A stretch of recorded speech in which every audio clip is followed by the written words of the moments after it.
Barcelone, Eintracht Francfort, composition probable, absent, incertain, analyse, pronostic et tous les détails. Ce mardi 9 décembre 2025, le FC Barcelone d'Hansi Flick s'apprête à disputer une rencontre capitale en Ligue des Champions en accueillant l'Eintracht Francfort de Dino Topmöller pour le compte de la 6e journée de la phase de groupe.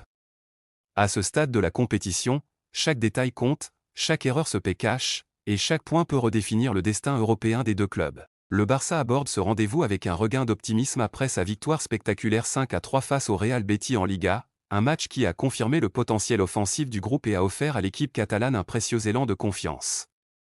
Cette performance vient à point nommé, surtout dans une Champions League où la régularité est souvent le facteur décisif.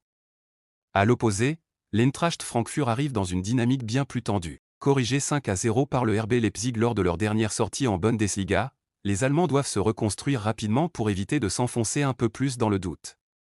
La pression est forte, et cette rencontre à Barcelone pourrait représenter soit un tournant, soit un nouveau coup d'arrêt. Au classement du groupe, Barcelone occupe actuellement la 18e place avec 7 points, tandis que Francfort se retrouve 28e avec seulement 4 unités. Avec encore 2 journées à jouer avant la fin de cette phase de groupe, la lutte est loin d'être terminée, mais la marge d'erreur se réduit drastiquement. Les deux équipes savent qu'une victoire pourrait changer la donne, tandis qu'une contre-performance pourrait les condamner. Le coup d'envoi sera donné à 21h, heure locale et heure française, correspondant à 19h GMT et 15h en Haïti. Une soirée où tension, espoir, calcul et spectacle risquent de s'entremêler pour offrir un match à haute intensité. À la veille d'un match crucial de Ligue des Champions, le FC Barcelone d'Hansi Flick aborde cette 6e journée avec une composition probable qui reflète à la fois la volonté de continuité, la préparation minutieuse du staff et les contraintes imposées par les blessures. Le technicien allemand, fidèle à son modèle de jeu basé sur la verticalité contrôlée, l'intensité dans les transitions et la recherche permanente de supériorité numérique entre les lignes, devrait aligner un 4-2-3-1 clairement offensif mais conçu pour maintenir une structure solide contre un Eintracht Francfort agressif dans son pressing. Les absents du FC Barcelone. La liste des absences catalanes pèse lourd. 4 joueurs majeurs manqueront à l'appel, Gavi, Marc-André Ter Stegen, Dani Olmo et Ronald Araujo. Chacun représente une perte particulière et impose à Flick d'adapter ses circuits de jeu. Gavi, tout d'abord, laisse un vide émotionnel et intensif énorme. Son énergie, son agressivité positive, sa capacité à casser le rythme et à créer la révolte dans les moments froids constituent des ingrédients uniques du Barça moderne. Sans lui, l'équipe perd un moteur émotionnel irremplaçable et une pièce clé dans le contre-pressing. Ter Stegen, lui, représente la stabilité, la voie et la sécurité dans les sorties de balles. Son absence oblige le Barça à confier les cages à Johan Garcia, un gardien prometteur mais qui doit encore prouver son sang-froid dans les moments brûlants des grandes nuits européennes. Dani Olmo, souvent utilisé comme électron libre entre les lignes, est un joueur à la sensibilité technique rare. Sa blessure prive Flick d'une arme créative supplémentaire pour densifier l'axe offensif et varier les positions de départ des attaques. Ronald Araujo, enfin, constitue sans doute la plus grande perte défensive. Sa vitesse, son autorité dans les duels et sa faculté à sécuriser tout un couloir en transition sont essentiels dans les matchs ouverts. Son absence oblige Flick à revoir l'équilibre de sa ligne arrière et à réduire le risque dans certaines phases. Composition probable du FC Barcelone en 4-2-3-1. Johan Garcia, le gardien titulaire. Johan Garcia devrait une nouvelle fois prendre place dans les buts et devenir l'un des visages inattendus mais indispensables de cette phase de Ligue des Champions. Le jeune gardien, dont le jeu au pied est propre et dont la lecture des espaces progresse de match en match, apporte une forme de sérénité différente de celle de Ter Stegen, moins spectaculaire, mais plus directe, plus simple. Flick lui demande avant tout de faciliter la première relance, de donner une ligne de passe constante aux centraux et de rester attentif aux longs ballons adverses. Contre Francfort, sa capacité à gérer les ballons aériens et les sorties rapides sera cruciale, car N'Ghankam attaque beaucoup la profondeur. Johan, dans ce contexte, n'a pas le droit à l'erreur, il représente le dernier verrou, mais aussi le premier relais. Jules Koundé, arrière droit discipliné mais essentiel. Sur le côté droit, Jules Koundé reste un des hommes les plus fiables d'Hansi Flick. Défenseur avant tout, très concentré dans ses montées et impeccable dans la couverture, il incarne la sécurité structurelle du Barça. Dans le 4-2-3-1 de Flick, il doit gérer 2 missions, neutraliser les transitions dans son couloir et participer à la création d'un triangle offensif avec Lamine Yamal et Pedri. Son rôle sera d'autant plus essentiel que Francfort utilise Brown et Bawaya dans des zones très agressives. Koundé devra donc rester vigilant, anticiper les courses, mais aussi apporter son poids offensif dans les phases d'occupation du camp adverse. Pau Cubarsí, le diamant défensif qui s'impose. Pau Cubarsí continue de grandir match après match, et Flick voit en lui un défenseur au sang-froid exceptionnel. Positionné en défense centrale, il devient l'homme chargé d'organiser la ligne, de dicter le tempo de la relance, et même parfois de casser le premier pressing par des conduites de balles verticales. Face à Francfort, il devra gérer le jeu d'os au but de Ngankam, tout en assurant les couvertures sur les déplacements de Ritsudo entre les lignes. Sa lecture défensive, son sens du timing et sa capacité à jouer simple sous pression seront des éléments clés dans un match où le Barça dominera la possession. Gérard Martin, le central de devoir, solide et discipliné. Aux côtés de Cubarsí, Gérard Martin apporte une présence complémentaire, puissance physique, engagement dans les duels et capacité à défendre les zones profondes. Son rôle sera de gérer les attaques rapides allemandes et les transitions directes, domaine où Francfort excelle lorsque l'espace apparaît. Martin doit maintenir une ligne défensive compacte, coordonner ses déplacements avec Baldé et éviter que Dohan ne trouve des angles de tir entre les centraux. Plus discret que Cubarsí dans la relance, il doit néanmoins garantir une sortie propre et éviter les pertes dangereuses dans son propre tiers. Alejandro Balde, le couloir gauche comme voie offensive. Alejandro Balde reste l'un des atouts offensifs majeurs du Barça. Son explosivité, sa capacité à casser les lignes balles au pied et son aptitude à élargir au maximum le terrain créent naturellement des déséquilibres. Dans ce match, Balde devra punir les espaces laissés par Christensen, piston droit de Francfort, surtout lors des transitions offensives catalanes. Mais Flick lui demande aussi une discipline nouvelle, savoir quand monter, quand rester, et comment se replacer rapidement pour éviter les transitions adverses. Son duel sur l'aile sera l'un des points chauds du match. Frenkie de Jong, le moteur du double pivot. Dans le double pivot, Frenkie de Jong représente l'intelligence, la fluidité et la capacité unique de progresser balle au pied même sous pression.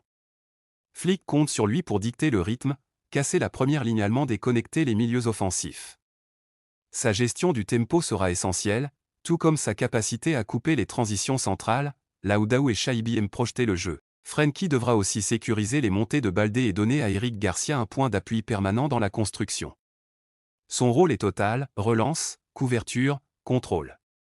Eric Garcia est le joueur de stabilité tactique. Aux côtés de Frenkie, Eric Garcia apporte l'équilibre dans la relance et la discipline dans le positionnement. Flick apprécie sa capacité à résister au pressing, à jouer vertical et à fermer les half spaces, ces zones si importantes dans le football moderne. Contre Francfort, Eric devra surveiller les décrochages de Bawaya et empêcher les Allemands d'installer un jeu intérieur. Son apport offensif, souvent minimisé, pourrait être précieux dans les transmissions rapides vers Pedri ou Rafinha.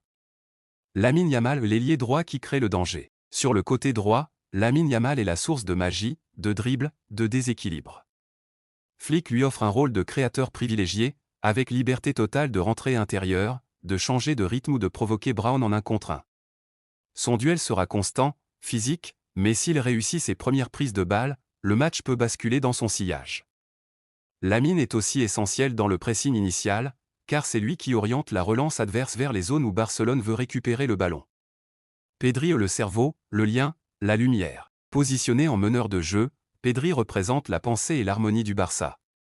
Son rôle est d'interpréter les espaces, de temporiser, d'accélérer, de connecter de Jong, Lamine et Rafinha, mais aussi de servir Lewandowski par des ballons entre les lignes. Sa vision sera cruciale face à un bloc allemand parfois désorganisé, surtout lorsque Daou et Shaibi montent simultanément. Pedri devra aussi participer au contre-pressing, une zone où il excelle grâce à sa lecture avant les autres. Rafinha est l'ailier gauche travailleur et explosif. Sur l'aile gauche, Rafinha apporte intensité, percussion et capacité à attaquer la profondeur. Flick l'utilise comme un ailier total, il doit étirer le terrain, fixer son vis-à-vis, mais aussi revenir défendre avec agressivité. Son rôle est clé dans l'équilibre du pressing, car il ferme le couloir gauche tout en créant un soutien constant pour Lewandowski. Ses courses diagonales pourraient devenir l'une des armes principales du match, surtout pour surprendre la défense allemande à 3. Robert Lewandowski, le buteur qui doit convertir. En pointe, Robert Lewandowski reste l'homme chargé de conclure. Ses déplacements dans la surface, son jeu dos au but et sa capacité à faire remonter le bloc sont vitaux dans un match où Barcelone dominera la possession. Contre une défense à 3, Lewandowski devra jouer avec son intelligence habituelle, attirer coche, libérer des espaces pour Rafinha ou Pedri, et frapper dès que la moindre brèche se présente. Sa présence physique et son expérience dans les grands rendez-vous seront des repères essentiels pour les jeunes autour de lui. Analyse finale, la logique d'Hansi Flick. Flick veut un Barça capable de dominer, de presser haut, mais surtout de punir chaque erreur de Francfort. Les absences sont lourdes, mais la structure demeure cohérente, équilibrée et ambitieuse. Ce Barça-là veut imposer son football, sa vitesse et son intelligence collective. Tout indique que le match sera une bataille tactique, mais aussi un examen du caractère de l'équipe. À l'approche de ce duel crucial de Ligue des Champions face au FC Barcelone d'Hansi Flick, l'Eintracht Francfort de Dino Topmöller se présente avec une composition probable en 3-4-1-2, un système qui reflète à la fois la philosophie du coach allemand et la nécessité de renforcer la structure après la lourde défaite concédée 5-0 contre le RB Leipzig. Cette rencontre, pour les Allemands, n'est pas seulement un test de niveau, c'est une opportunité de réaction, un moment pour redonner de la cohérence à un projet de jeu bousculé par l'irrégularité. L'Eintracht, malgré ses difficultés récentes, reste une équipe capable de créer du danger dans les transitions rapides, avec une densité physique notable dans les duels, des pistons agressifs et une ligne offensive créative qui peut attaquer les espaces laissés par les adversaires. Leur 3-4-1-2 exige une rigueur extrême, les trois centraux doivent absorber la pression, les pistons doivent courir sans relâche, et les deux milieux offensifs doivent créer des supériorités dans les half spaces. Michael Zetré est le gardien, dernier rempart et premier relanceur. Michael Zetré devrait garder les buts de Francfort, et son rôle sera immense face à un Barça qui multiplie les tirs, les centres et les combinaisons intérieures. Gardien complet, doté de bons réflexes et d'une lecture correcte des trajectoires, il devra être impeccable dans les sorties aériennes, car Barcelone cherche souvent à exploiter les seconds ballons. Zetré est aussi essentiel dans la première construction. Francfort utilise un gardien très sollicité, capable de rallonger pour casser le pressing catalan ou de jouer court pour attirer l'adversaire. Sa capacité à résister à la pression de Lamine Yamal, Pedri ou Lewandowski sera un facteur déterminant. Une mauvaise relance pourrait être fatale. Arthur Théat, défenseur central gauche, agressif et intelligent.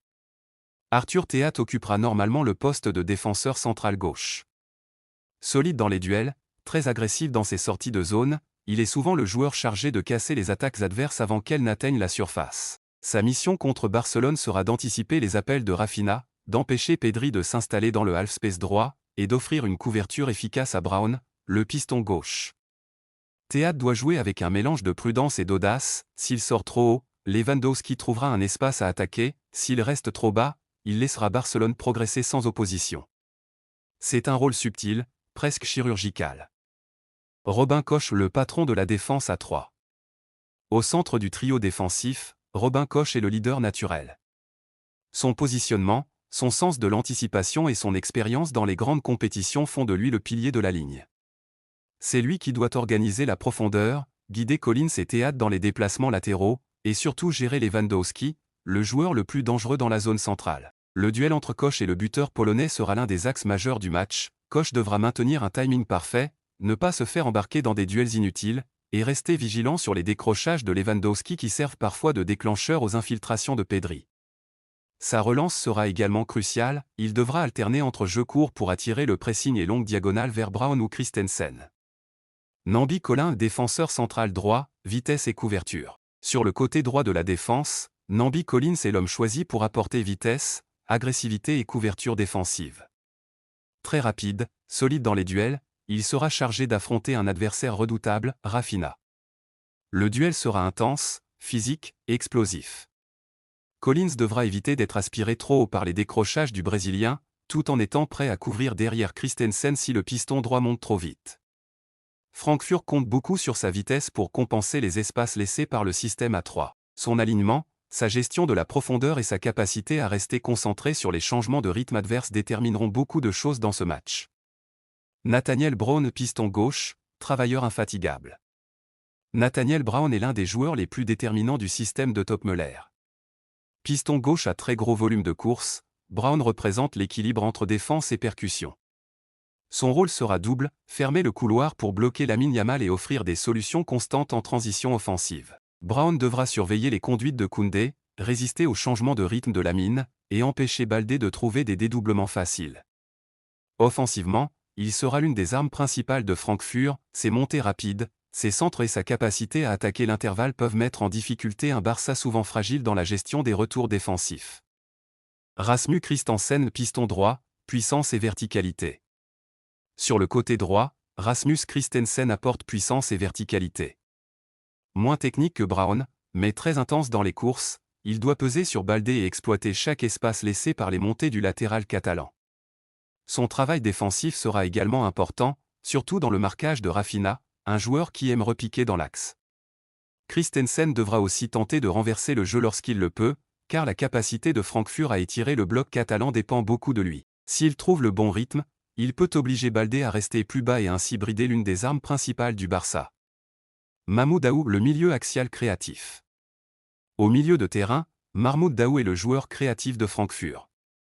Très propre techniquement, capable de casser le pressing par la passe ou par un dribble court, il est souvent l'homme qui donne le premier souffle aux transitions.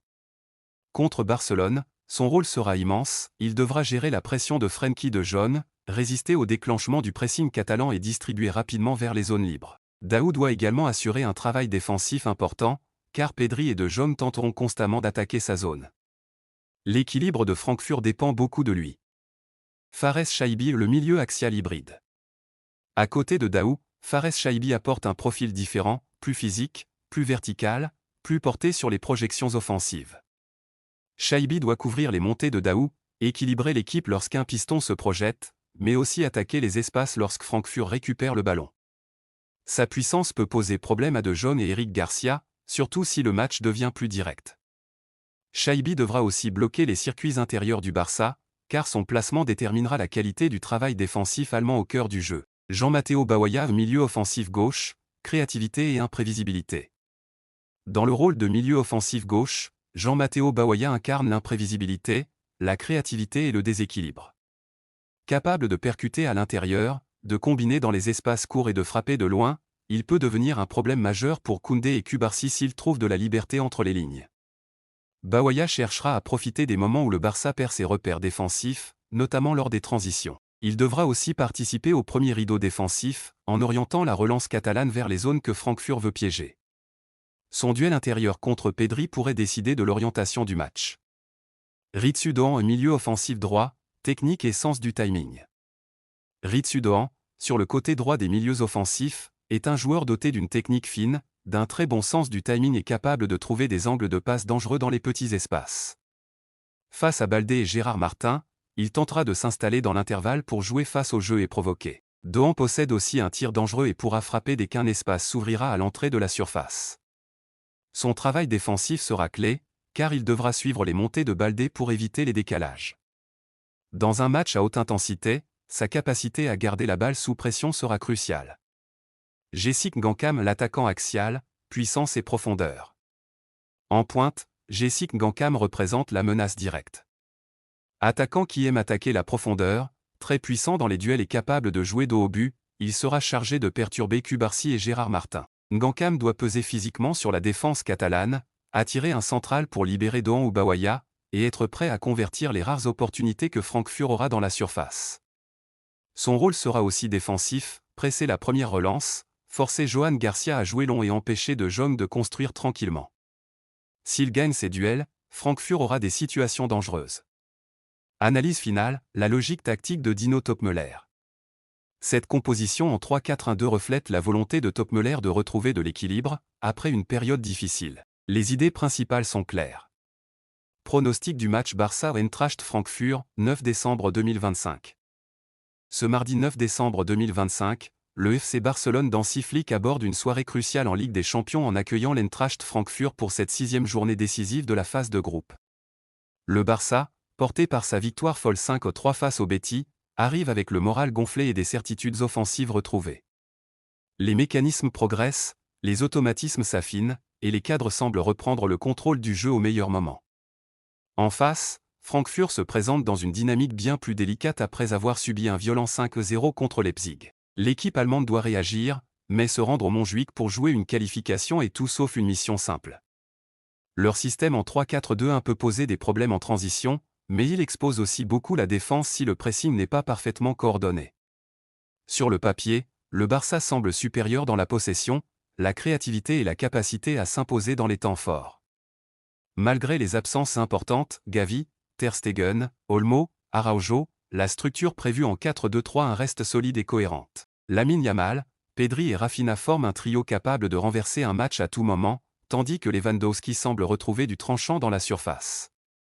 Francfort aura ses moments, surtout en transition avec Bawaya, Doan N'Gam, mais l'impression dominante penche vers un Barça capable d'imposer son rythme devant son public. Pronostic, victoire du Barça. Une rencontre ouverte, avec des occasions des deux côtés, mais un Barça plus inspiré et mieux structuré. Score probable, FC Barcelone 3 à Eintracht Francfort. Un match où l'intensité, la maîtrise catalane et la qualité technique devraient faire la différence.